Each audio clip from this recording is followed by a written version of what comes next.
Inventory, what does that mean? Personal inventory, moral inventory.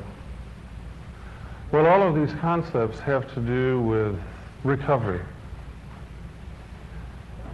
Many of you who are viewing this are recovering from alcoholism, chemical dependency, all kinds of other things.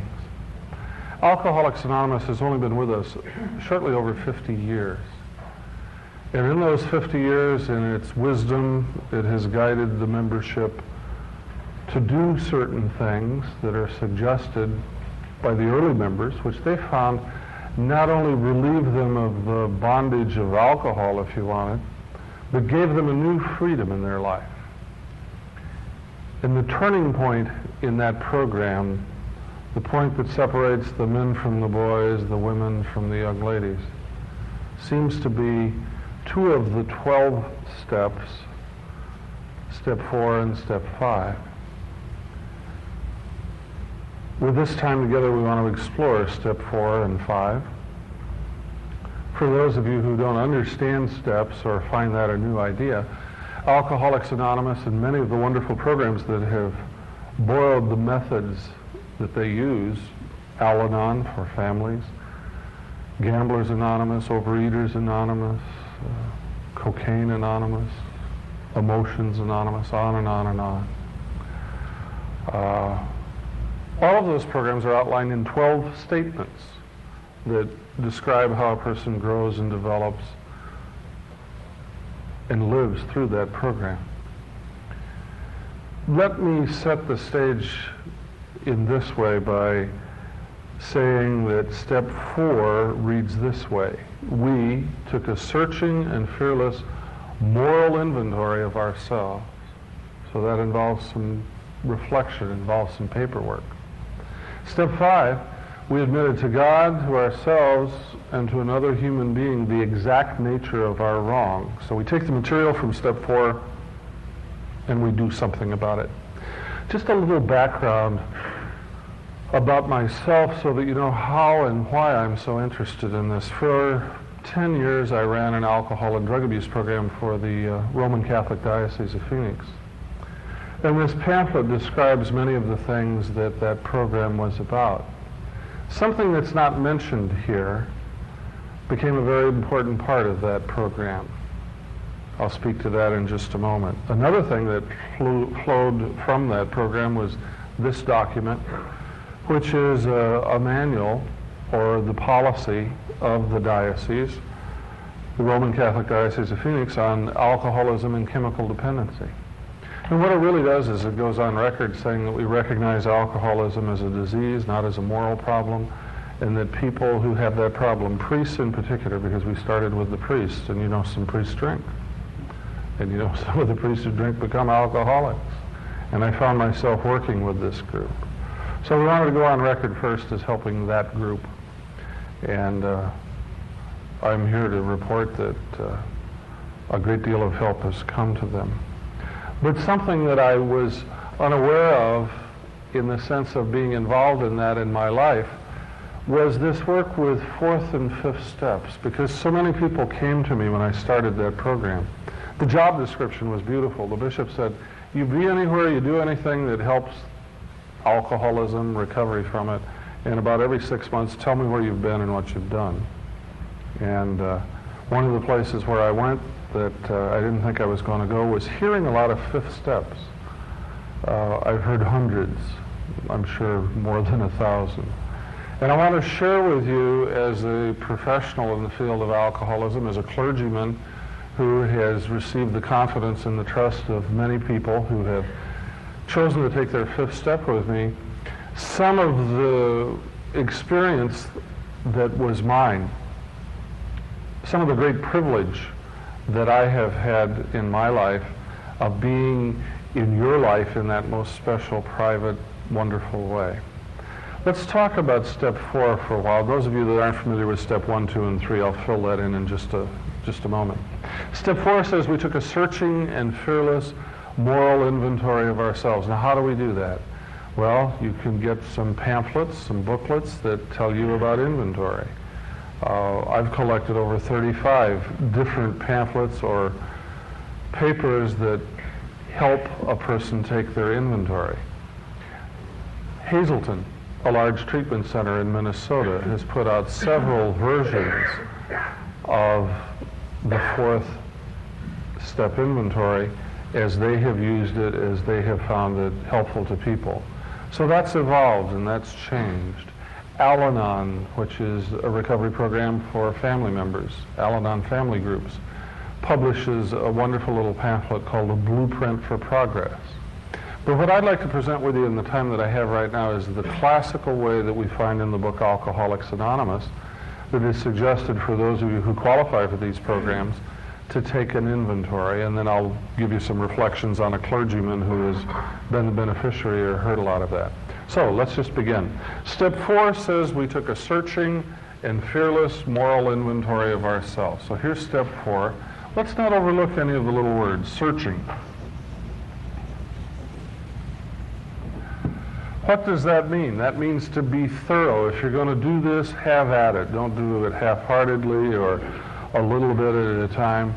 If you're going to do an inventory, be complete. Give yourself to the process totally.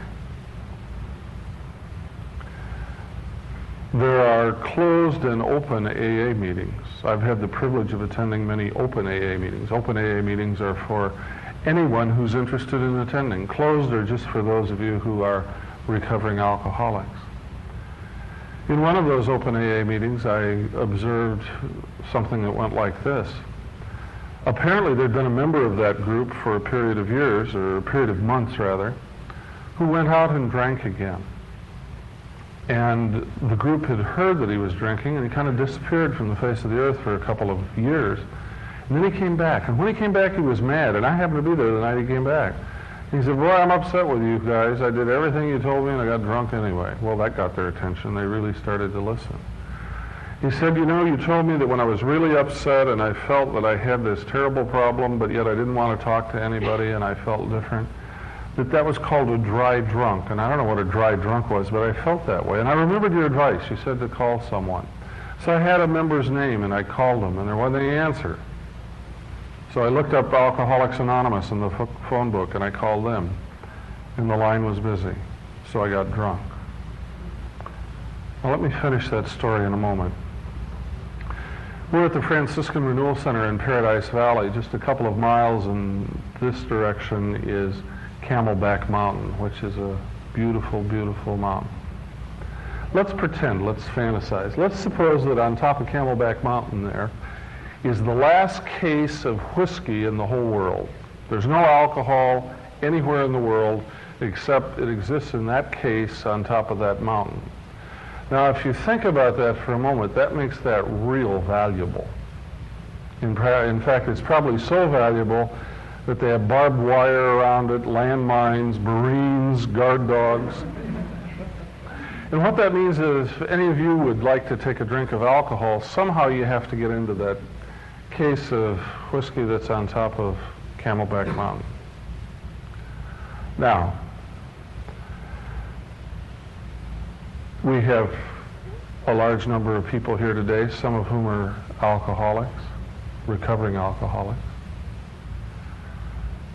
Let's, God forbid this doesn't happen, but let's say this group that's with us today who are recovering alcoholics, and again, you can't tell the alcoholics from the non-alcoholics in this group. Let's suppose they decided to drink. And in order to drink, they had to get that alcohol off Camelback Mountain. Well, this is mid-afternoon right now. I'm sure that sometime before the sun goes down tonight, one of the people in this group is going to be in that case of whiskey. That's a small problem for a thirsty alcoholic to solve. In fact, I'm sure there's someone who'd have it delivered. I don't know how he'd pull that off, but that's a small problem for someone who is an alcoholic and wants a drink. That kind of separates the alcoholics from the non-alcoholics anyway. The non-alcoholics say, "How do they do that?" I don't know how they do it, but we'd talk our way into or around somebody. I'm sure that would occur.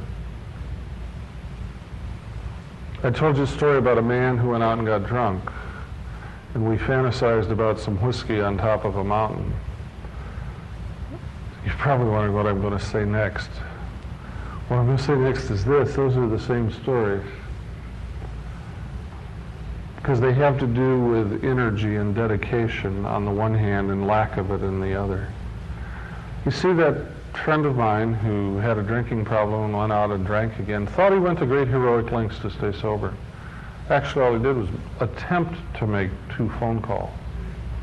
But that was so new and it felt so uncomfortable to him, and it was something he'd not done before, that he was exhausted after putting the dimes in the phone and making that effort. And he really thought he went to great heroic lengths. But that was nothing compared to the dedication and the skill and the enthusiasm and the energy that went into getting into that case of alcohol that was on top of the mountain. You see all the energy and the talent that went into the one thing and the lack of it in the other? Okay, but in the mind of that first man, he thought he went to great lengths too. But he didn't. Searching.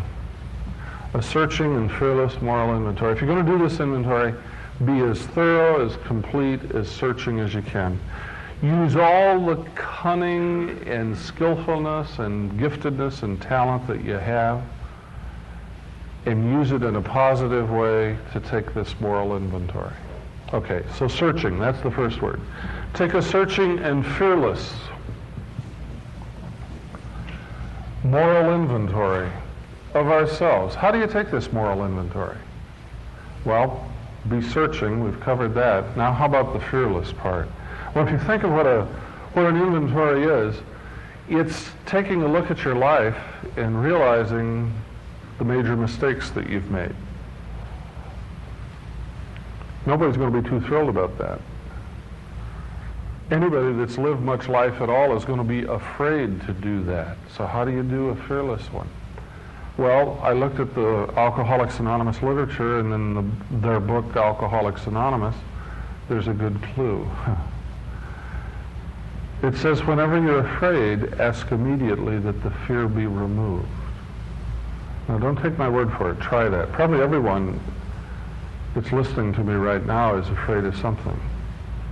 Afraid of embarrassment, afraid of speaking up, afraid of participating, afraid of admitting that you have a drinking problem, afraid of asking for help, afraid of being misunderstood. Those are all common fears that many of us have. Ask immediately that the fear be removed. Who do you ask? You ask that higher power, God, as you understand him, that you came to know in a previous step in this program of recovery. And just try that, and you'll find out that one of 2 wonderful things will happen. The one is, this is the least likely, but it happens enough so that it's real. And that is that the fear will be removed. The other wonderful thing that always happens if that doesn't occur is that the paralysis is removed, even if the fear isn't. You can move on, you can do the next thing, you get into motion about it. Now, old-timers, people in the field of alcoholism, people involved in recovery, and those are the real professionals. The recovering alcoholics are the real pros. A lot of people who think they're professional are kind of amateurs, so that's a nice little twist. A lot of the old-timers, a lot of the pros say that self-knowledge won't keep a person sober. I believe that. So what we're involved in here in step 4 really is self-knowledge. But it's self-knowledge in the context of something. Let me show you what I mean. Prior to step 4, you take 3 other steps, 1, 2, and 3. Step 1 says we admitted we were powerless over alcohol, that our lives had become unmanageable. We established a problem. Step 2 says we came to believe that a power greater than ourselves could restore us to sanity. Step 1 is bad news. Appropriate feelings when you find out that step 1 applies to you is depression, anger, fear, fright, confusion, just chronic, massive upsetness. And that's appropriate. But step 2 is good news. You find out, hey, there is an answer. And it's working in the lives of a lot of people. And as a newcomer starts becoming involved in recovery and going to meetings, he'll see that or she'll see that. And that's wonderful because they know it's working in the lives of other people. If they stay faithful to that program, they'll find out eventually that it's working in their life too. And that's really the blessing. Step 3, after you discover this higher power in step 2, just so you have it, is we came to believe that a power greater than ourselves could restore us to sanity. Wonderful good news. But it's good news only for the person that knows the bad news. You know, you need to be in trouble before you feel relief having some hope of getting out of it. You see, for centuries, people have been designing recovery programs for alcoholics, long before they had the word alcoholic, people who had chronic drinking problems. And most of those programs began with a statement, something like this: there is an all-loving God that can help you. And most alcoholics said, forget it. And they never went on from there. But this program doesn't start with God, it starts with the problem. And it establishes what the suffering alcoholic knows best: pain. And that's good news and bad news. There isn't a recovering alcoholic that I know of or have ever met that got to recovery any other way than through pain. They all get there the same way. Haven't met anybody yet who just bounded into an AA meeting and said, guess what? I'm an alcoholic. My life's unmanageable and I thought I'd join this wonderful group. Doesn't work that way. They kind of mope and drag through the door or drag through the door. If they say they're an alcoholic, they can hardly get the words out and they won't make eye contact with anybody. And if they feel that down and depressed, they're right on schedule. And one time I was talking this way to a large group of alcoholics in a treatment center, and I made the point, I said, if you've been drinking recently, which a third of them had, they came in toxic to the treatment center, and you're really depressed and really upset, you're doing just great, you're right on schedule. So I watched a third of these people who were really depressed kind of all brighten up, and hey, I'm doing something right, you know? And then they realized they were supposed to be depressed and they got back into that thing again. It was hilarious to watch that take place. But the real basis of this whole recovery program is admitting how can you fix a problem until you know you have one? And this is the kind of a problem no one is ever going to admit that they have without enormous pressure. So much pressure that it takes pain to do that. So step 1 is bad news, step 2 is good news. There is an answer. Then step 3 says we made a decision to turn our will and our life over to the care of a higher power. Or as most people would phrase that, God as we understand him. But they don't have to call that higher power God either. There's a lot of freedom in that style of recovery. Father Joseph Martin made a wonderful film called Chalk Talk. I hope you all get to see that. It's timeless. There's great power in that film.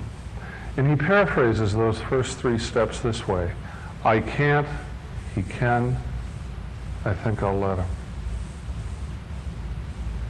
Now that's the kind of strength that you build before you attempt step 4.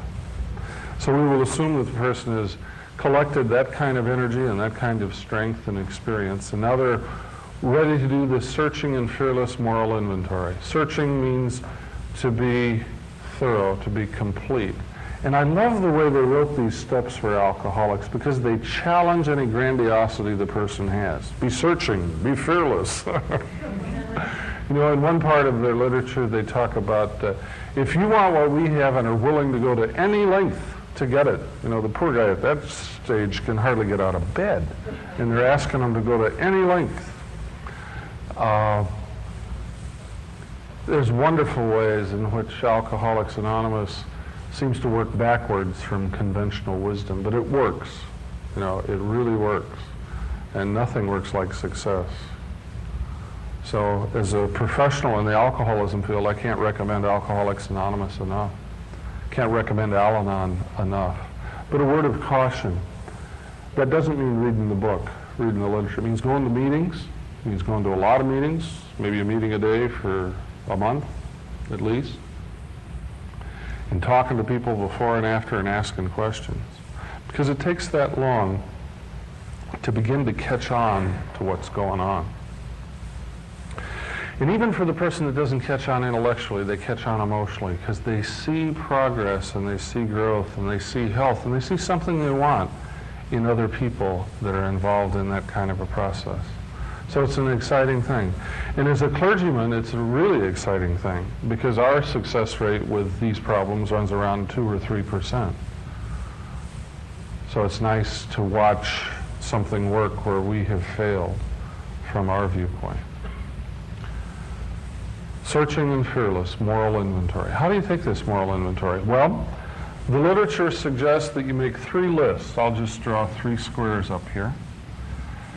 And we'll deal with this first square at this time, and it's resentments. So this is a resentment list. And what you're asked to do here is to list by name the people, places, and things that you're resentful at. Now, there are many different interpretations of how to do this. I'm just giving you the benefit of my understanding at the present, so that may change in the future. One of the controversial points, one of the points that people argue about is this. Do you just inventory your life when you were drinking? Is that what you're trying to solve, or is it an inventory of your whole life? My personal opinion is it's an inventory of your whole life. And the reason for that is there's only one of you. And we want to get all of the one of you that there is there as comfortable as we can. So the more you know about yourself, the more material you have to work with. To do it the other way is to buy into the denial and the minimizing, and it really isn't that bad yet kind of a thing. It contradicts the concept of being searching or thorough. So what's a resentment? A lot of people have trouble with that because they get it all mixed up with anger, and they're 2 different things. Anger is healthy, anger is wonderful.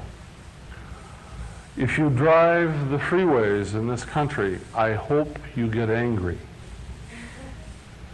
It is a normal, healthy response. If you see a situation like this, which I did not long ago, I was in a supermarket and I saw a parent really abusing a small child, just yanking it around, with one hand, the kid's swinging. All in the name of discipline.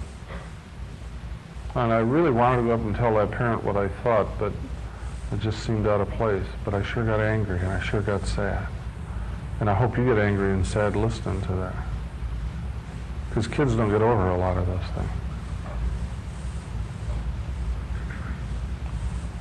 Anger is wonderful. It gets us in touch with our sense of values and rightness and wrongness. However, the human being, men and women, are not meant to stay angry. Physically, psychologically, emotionally, spiritually, to stay angry is to do violence to ourselves, regardless of what the situation is. And the chronic anger, the thing, the person, place, or thing that we stay angry about is what we call a resentment. I'm going to talk like a priest here for a minute. Resentire, the Latin words mean to resensitize, or another version of that would be to rebirth or to bring back to life something that's already been dead. So we were angry at one time and we had a good situation, or a reason for being angry.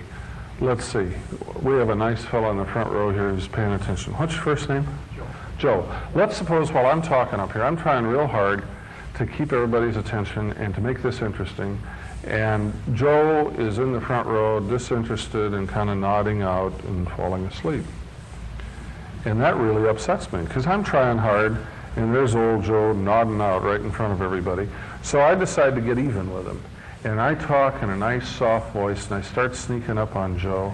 And I get all the way over to Joe and I hit him just as hard as I can, knock him over the chair, under the chair behind him. Suppose I did that, Joe, how would you feel? I feel angry. Good, I hope you'd feel angry. We all hope you would feel angry. If someone hits you for no apparent reason, I hope you get angry. That's appropriate. That's healthy anger. I know a lot of people, particularly a lot of alcoholics, that you can come up to like that, hit in the mouth, knock them over a couple of rows of chairs, and say, how do you feel? And they'd say something like this. It's all right, it's okay, must be part of the talk. crazy. And what that kind of an attitude does is really reflect back at an intuitive understanding that a lot of chemically dependent, a lot of alcoholic people have, that anger got them in a lot of trouble. So somehow they make a decision that they're never going to get angry because they used to get angry and it got out of hand. It's wonderful to be appropriately angry and to get over with it and to get on with life. Now, suppose that happened. We'll pretend that Joe's in recovery and I really did something that was unjust, and he should probably talk to somebody about this. Do you hear what Gavin did to me? He hit me for no apparent reason. Well, he needs to work that out and confront me about it. If he's still talking about it a month from now, did you hear what Gavin did to me? Da-da-da-da-da. Now he's got a problem he didn't have before. Huh? Pretty soon he's got poor Joe bumper stickers, and we're all going to, oh, isn't that too bad? At this point, all we're doing is feeding his resentment. We're feeding his sickness, because that's what a resentment is.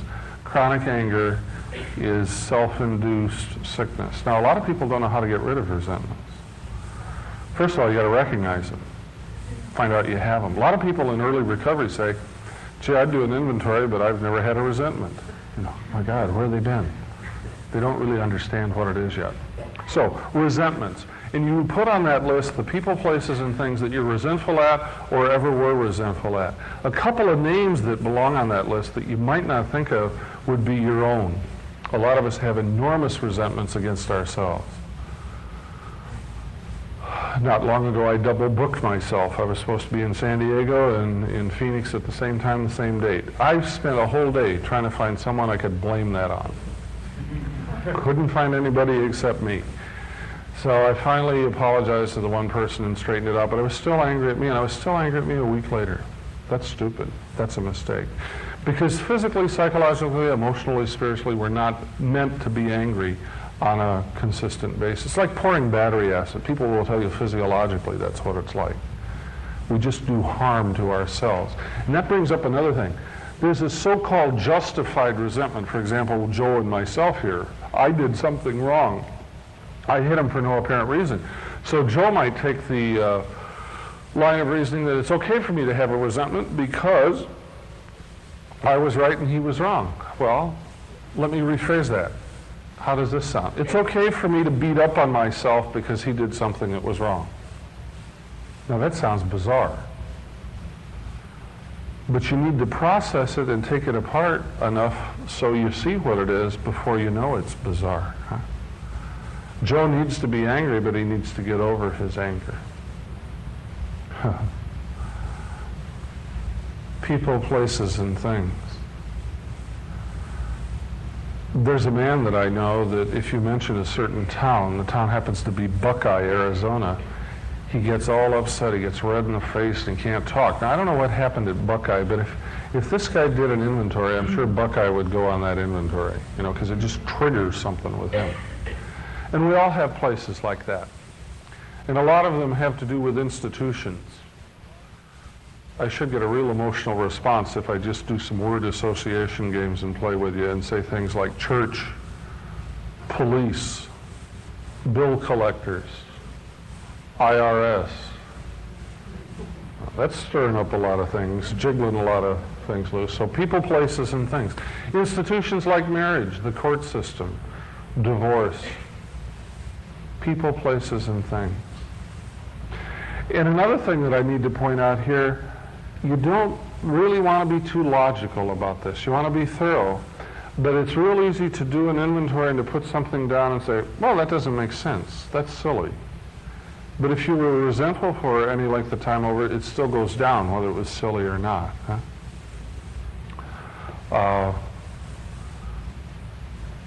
I had occasion to know an individual who went on and on and on about this big resentment that he had against a business partner who really literally got control of the company, stole the company out from under his partner's feet, and it was a very specialized industry, then went around and told all his colleagues all kinds of lies about the guy and discredited him professionally so that no one would hire him. A lot of good reasons for being angry, but not a good reason for being resentful. He went on and on and on talking about this resentment. And when he got done, I just happened to have presence of mind to say, does this guy still live in the same town with you? I'm glad I asked the question. He says, no, he's been dead for 20 years. And no sooner did the man say he's been dead for 20 years than he saw how dumb it was to stay angry over that. But I hope in hearing that story you realize how human it is to stay angry about that. Now, why would we want to take an inventory? We want to take an inventory to learn as much about what's really going on in our life, particularly in those areas that we don't want to look at, so that we can be free of the bondage that we suffer because of that. Elvis Presley had a wonderful song called Taking Care of Business. That's what an inventory is. That's what a good fourth step is. Taking care of the unfinished business in our life that has had power over us because we didn't want to think about it or we didn't want to deal with it.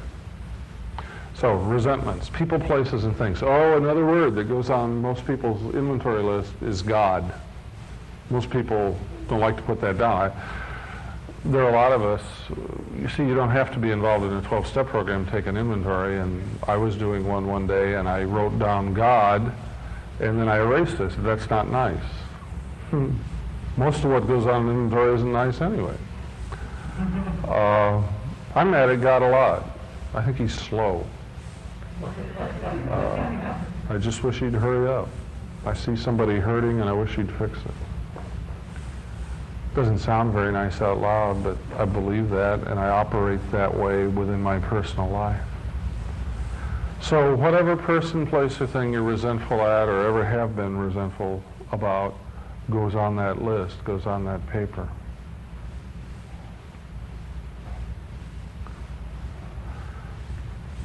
Those are the resentments.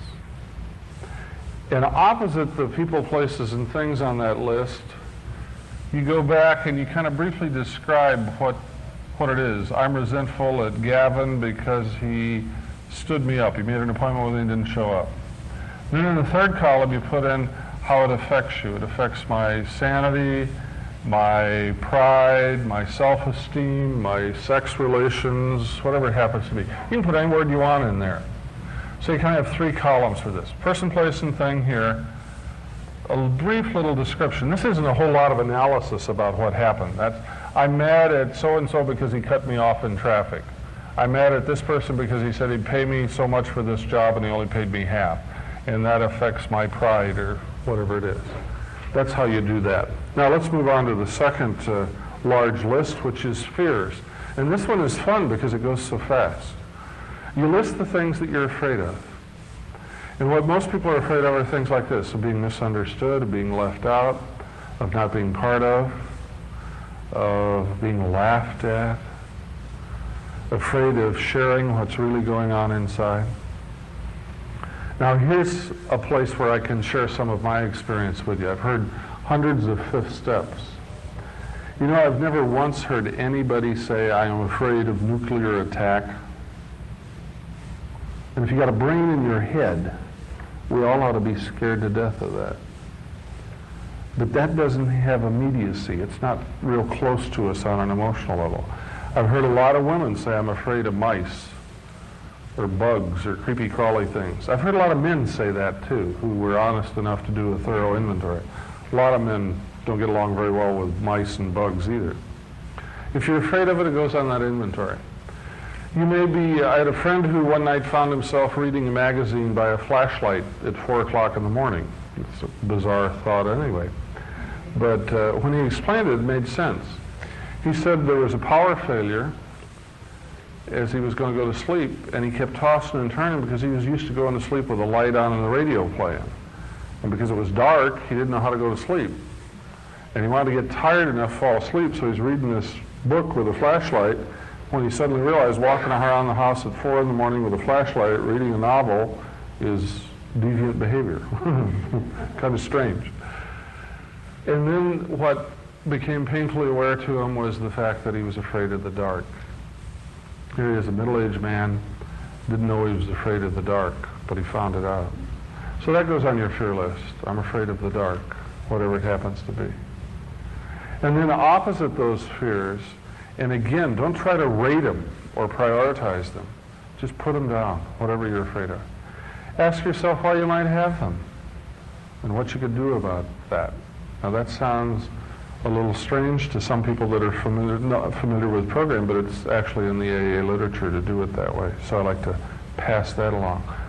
What I want to present is the classical way of doing this, because if a person does that, then they can do some variations a little later on. I'll get into some favorite variations that I have.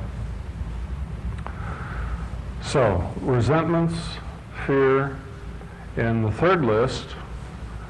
First list is resentment, second one is fear, third list is sex. So what you do is you list by name the people that you've been intimate with. And some people have a big long list, some people have a little short list. And let me just remind you that it's not a contest. You know, I got more names than you got. Or if you're super moral, self-righteous type, I've only got one name or something. It has nothing to do with what you're about here. Whatever's on that list is what applies to your life. In opposite those names, you ask yourself these questions. In this relationship with this individual, where was I selfish, dishonest, inconsiderate? If you want to remember these words, you can find them in the book Alcoholics Anonymous. You don't ask where was she selfish or where was he selfish. Where was I selfish? Where was I dishonest? Where was I inconsiderate? And I'd like to point out that even in healthy relationships, there's an enormous amount of dishonesty, particularly if you've fallen in love. Falling in love is a genetic, chemical kind of thing, where you're attracted strongly to someone. And it's effortless. All you do is see them. You know, oh, there she is. There he is. When God created her, he was having one of his better days. When God created him, he was showing off. Or if you're a spiritual person, you say, oh, God's will. You know the kind of thing I'm talking about? Now, in those situations, there's a lot of dishonesty, because you're so infatuated and you're so taken up with that other person that when they suggest things that you think they might like, all of a sudden you like them. Guess what television program is on tonight? My favorite television program. Would you like to watch it? Maybe you hate the program. And you say, would I like to watch it? Of course I would. What that person hears is, he likes the program. What's going on inside of your head is, I'd like to watch even a dumb program with you. Right? But you've created a false impression. You've created the impression you like the program. Or you may even lie to yourself and say you like the program just to watch it with her or to watch it with him. Now that wouldn't be so bad, but the program's on again next week. You know, then what do you do? And the week after that, and the week after that. And suppose this couple gets married. It's 7:30 Tuesday night. We got to watch this dumb, stupid program again. Maybe after 3 years of that, she finally volunteers the information. I never really liked this program too much anyway. I wonder why we watch it. If he doesn't kill her at that point, she's lucky. Huh? Now, where does all that anger come from? It comes from being stored up over the years based on dishonesty. So all of us have a lot of work in those areas to do. In this relationship, where was I selfish, dishonest, inconsiderate? Let's ask yourself 3 more questions, too. In this relationship, where did I unjustly arouse jealousy, suspicion, bitterness? Not where did he or she arouse it, but where did I unjustly arouse jealousy, suspicion, bitterness? And you get it all down on paper. And then you go back and you look at that list again and you ask yourself, what should I have done instead? Not that you can change it. Not that in many of those cases that you can make amends without causing more pain or difficulty or harm to other people. But it clarifies your own value system.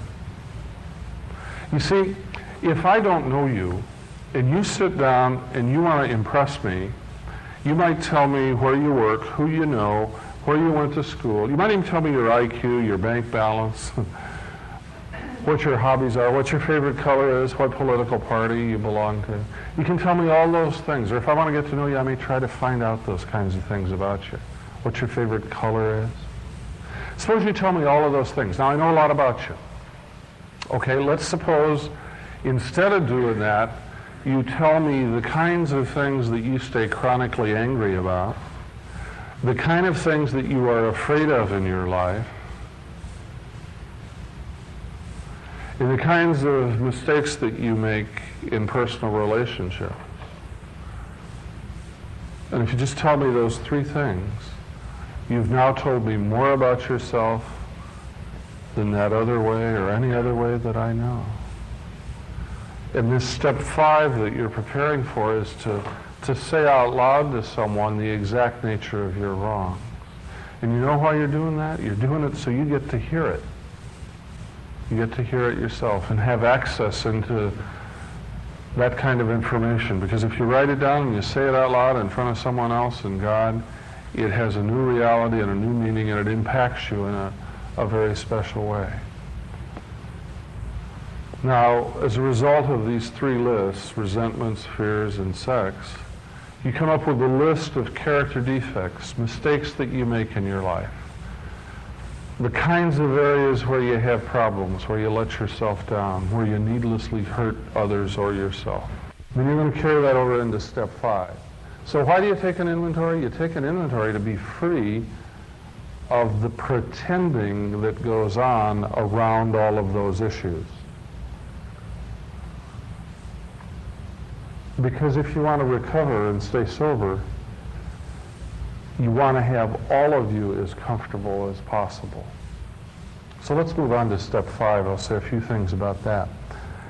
Hearing 5th steps on a regular basis can be exhausting. And it's particularly exhausting for those of us who do 2 things. Who like to give advice and who like to analyze. I've learned painfully that the effort of a 5th step is not on my part if I hear your 5th step. I'm not responsible for you doing a good 5th step. And if I talk a lot and if I give a lot of advice and if I ask a lot of questions, I'm doing your work for you. So it's a painful lesson to learn for some of us that like to talk a lot, but the quieter that I am, the better the thing happens. So what I do is, when someone comes to me with a 5th step, I'll promise them confidentiality, thank them for trusting me that way and inviting me into their life in this special way. And I'll walk them through the first 3 steps. I'll tell you, sure you're an alcoholic? Are you sure you're an overeater? Do you have some kind of a God or a higher power? Have you made a decision to turn your will and your life over to the care of that higher power? Oh, and at this point, let me back up to step 3. Something that is commonly said about step 3 is it's hard, it's difficult to turn your will and your life over to the care of God. I don't believe that at all. I used to believe it. I think it's easy. And the reason I think it's easy, step 3 does not say you turn your will and your life over to the care of a higher power. It says you make a decision to do that. And there's all the difference in the world between making a decision and doing it or acting on it. But those of you who are married, remember, there's a big difference between getting engaged and getting married. Notice the difference? Yeah, you know what I'm talking about. It says we make a decision. The other reason why step 3 is easy, or can be, is if you've done a good job on step 1 and 2. If you really know you got a problem you can't fix, and you know there's some help around, then you're going to team up with the help. That's step 3, to make a decision to do that. So, I walk the person through those 3 steps, and then I say, you've done some inventory, and they show me the work that they've done, written. I said, okay, so now we're ready to begin. The step says we admit it to God, to ourselves, and to another human being. Let's consciously include God. And here's a wonderful thing. So let's consciously include Him. Let's pray silently that you do the best job you can in the next hour or 2 or 3 or however long this takes. And I ask them to pray silently. Now, when people pray silently, why do I ask them, by the way? The reason I ask them to pray silently is simply because I don't want to intimidate anybody by praying out loud because of my spiritual language or my belief, which can be, all someone has to do to me is say, now let us pray to our Lord and Savior, Jesus Christ. That's kind of a cliche that comes from another kind of spirituality, even though I believe that kind of sets off alarm bells and red lights and everything in my head.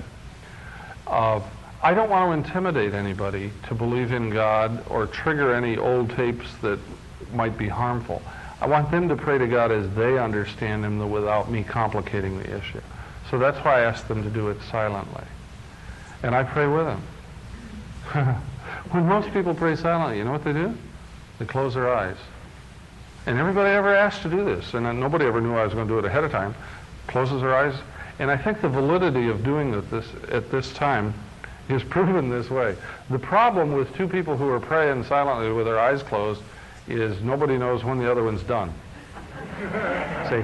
So somebody has to peek, you know, and I'm the one that peeks. You know, I kind of open one eye and look. And sure enough, every time I peek, that other person's still going. That just shows how appropriate this whole thing is. And then, you know, one of us will say amen or something like that. And I say, okay, you've done some work. Just read out loud what you've written, and I'll be quiet. And I really am quiet. I never say anything. I don't interrupt at all unless one of two things happens. If I get lost, if somebody's talking about Susie, and I don't know if Susie's this guy's wife or his girlfriend or his secretary or his horse, or, you know, if I get lost like that, I'll say, excuse me, who's Susie? On the other hand, too, if the person uses a lot of names, I will say, I'm not particularly interested in hearing first, last names of other people. If it's important for you to include that, that's fine. But if you can just talk about this man or this woman, that's okay with me, because I don't need to know a whole lot about other people. I want to take your inventory, not yours and a lot of other people's at the same time. And by the way, that raises another issue. This is a personal thing with me, but a lot of people agree with it too. When someone asks me to take a fifth step, I tell the person that I would prefer that they not tell anybody who they take their fifth step with. And the reason for that is this. If all of you people here today know that this individual has taken his or her fifth step with me, you all know that I know a lot about her. Why do you need to know that? That doesn't do you any good. It certainly doesn't do this person any good. And the other reason, or another reason, why I think it is a good idea not to spread that around, is it can be a real ego trip. Like I took my fifth step with so-and-so. Bill Wilson heard my fifth step. Big deal. Or it can be an ego trip the other way around. Somehow, like, if someone took their fifth step with me, I'm somehow responsible for their sobriety. That doesn't have anything to do with what we're about here. So, the only time I interrupt is if I don't understand what's going on, or if I think the person is fudging. And everybody fudges sometime in their inventory, usually. And I had a person who took his inventory with me once, and I asked him when it was all done, I said, I talk to groups about this sometime. Could I share this part of your inventory if I don't use your name? And he gave me permission. He said, sure. Here's what happened. This guy had done a lot of things that you and I would consider rotten. Among other things, he was a wife beater. Now, not all alcoholics are wife beaters, but this guy was. And he didn't want to be. Fall in love with someone, beat him up. Had a lot of wives. Had a lot of girlfriends. You know, they didn't hang around too long. There was one woman that he broke up physically so bad she walks with a walker today. Can you imagine someone who has done something like that having the courage to be able to face up to that and to talk about that? And if you can, you'll know how healing and appropriate it is to talk about that. He talked about those things. But there was one part in his inventory, I thought the poor guy was going to faint. You know, he hung onto the desk. We were sitting across the desk, just hung onto that thing, and all the blood drained out of his face, and his voice rose, and I can't imagine what's coming, but it's going to be big, right? Okay. So he hangs on, and he says, and I stole the rope, you know. Big sigh of relief, and he's talking about something else. I do not have clue one what's going on at this point, see. I said, you stole what? He said, I stole the rope. I said, well, what does that mean? He says, I didn't think I was going to have to tell you this, but there was a horse on the other end of the rope. You see, what had happened, he stole a racehorse. And it wasn't any little pony, it was a $70,000 horse. And at the point in time when he's taking this inventory, the horse is still not back to the owner. And he wants to do a searching and fearless moral inventory, and he trusts me, but he didn't trust me all that much either. He didn't want to go to jail thing.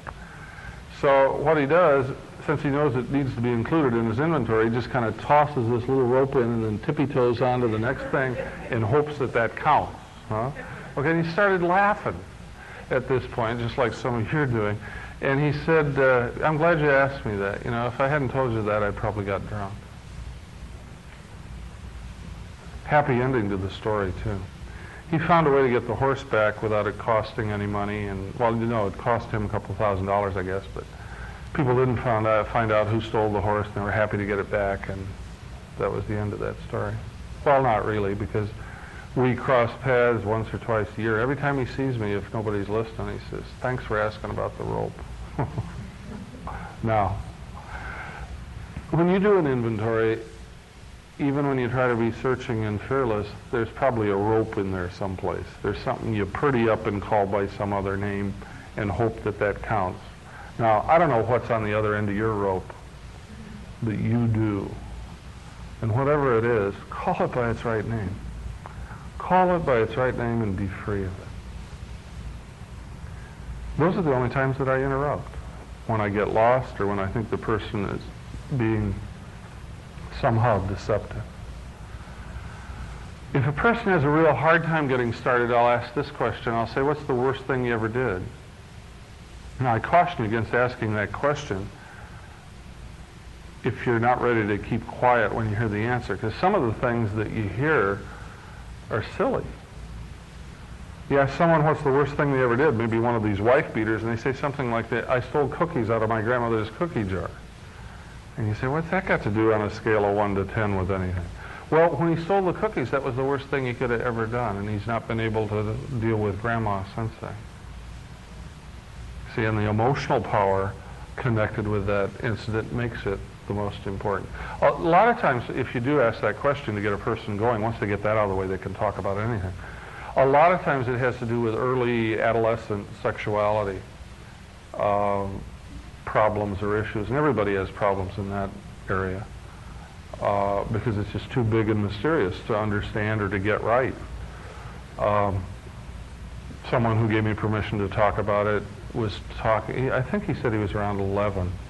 And his parents never explained anything about sex. He knew there was a difference between boys and girls, and there was something happening in his body that made the girls appear different all of a sudden.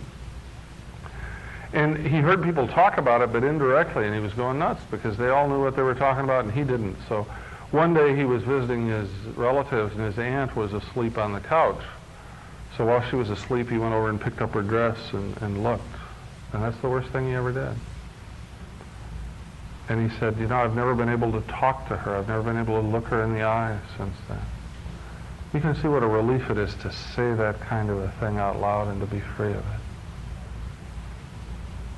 Now, there comes another real awkward time in a fifth step, and that's kind of toward the end, because the person wants to know how well they did. They want to be graded. And you can just see them kind of building up to that, you know. And I die, or I used to, because I don't want to grade anybody's inventory. That's such a big, important, precious thing. I don't want to compare yours to somebody else's. So I beat him to the punch, and I say, how well do you think you did? And usually what people say is, well, I could have done better, but I did as well as I could today. Or occasionally sometimes somebody say, well, I think I left something out. Let me talk about this. Then they grade themselves. Then the awkwardness starts because we don't know when to leave. And the person wants to be complimented and told that they've done a good job and all that. I don't want to interrupt what's going on here, because this is the first time in their life that they've ever faced up to all this pain. And let me tell you something here that I think is important. Those of us involved with fourth and fifth steps are guilty of some false advertising unwittingly. We tell people, take a fourth step, take a fifth step, you'll feel terrific. What the person hears very often that hears us say that is, as soon as I do this, I'm going to feel liberated, and I'm going to hear violins, and there'll be fireworks, and some big cosmic spiritual orgasm, and everything's going to be wonderful. And more often than not, that doesn't happen. The most common, if I can summarize my experience, the most common feeling after a good fifth step that I notice is that people are numb. It's like there's so much going on that their nervous system kind of short circuits. And I think that's appropriate. So however you feel after a fifth step is okay. That's not why you do it. But if you compare your life 3 or 4 months after you've taken a fifth step, then you'll know the difference and you'll know that you feel good. But if you look for that immediate rush or high, you can get into a lot of trouble, because what a lot of alcoholics will do is say, you know, I've screwed everything else up in my life, now I've blown this too, because I don't feel very good. So we don't like to set people up in that way. This other awkward moment comes is, how do you say goodbye? Well, I beat him to the punch there, and I say, well, you think you've done a good job, and there isn't anything else you'd like to include? Nope, I think we're all right. I said, well, you know where that leaves us? I've asked that question hundreds of times. Every time I've asked it, people say, no. And then I get to say, well, it's called step 6. You've just done step 5. And you have to consciously include someone in your life in step 5. You can't take that by yourself. And I feel privileged and honored to be part of your recovery in this way, and thank you. Go home and read the book where it talks about step 6, 2 or 3 little paragraphs, where it says you take a quiet half-hour, hour alone with God and you review what you've done. That's strictly between you and God. So go do that, and I wish you well. And it's clean, and it's quick, and it's appropriate, and that puts a closure on it. Now, step 4 and step 5 are powerful. The first time you do step 4, my suggestion would be that you do it this way, in this classical method. And then as you continue to take inventory, I would also suggest you do it that way. But there's some other things that you can add. Real briefly, let me tell you some that I've found exciting and that people tell me are worthwhile. You might want to make a list of your old ideas.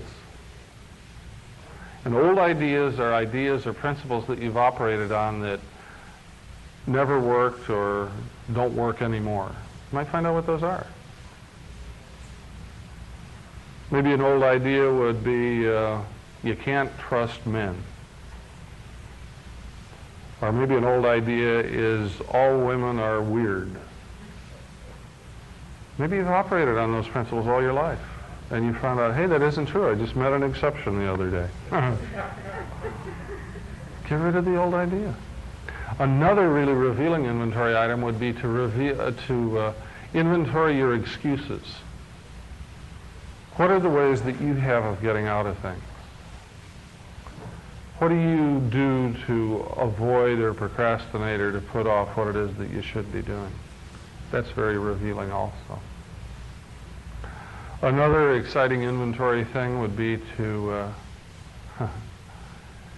inventory the kinds of mistakes that you've made in your life that you like to hang on to or perpetuate or institutionalize, or that you're proud of.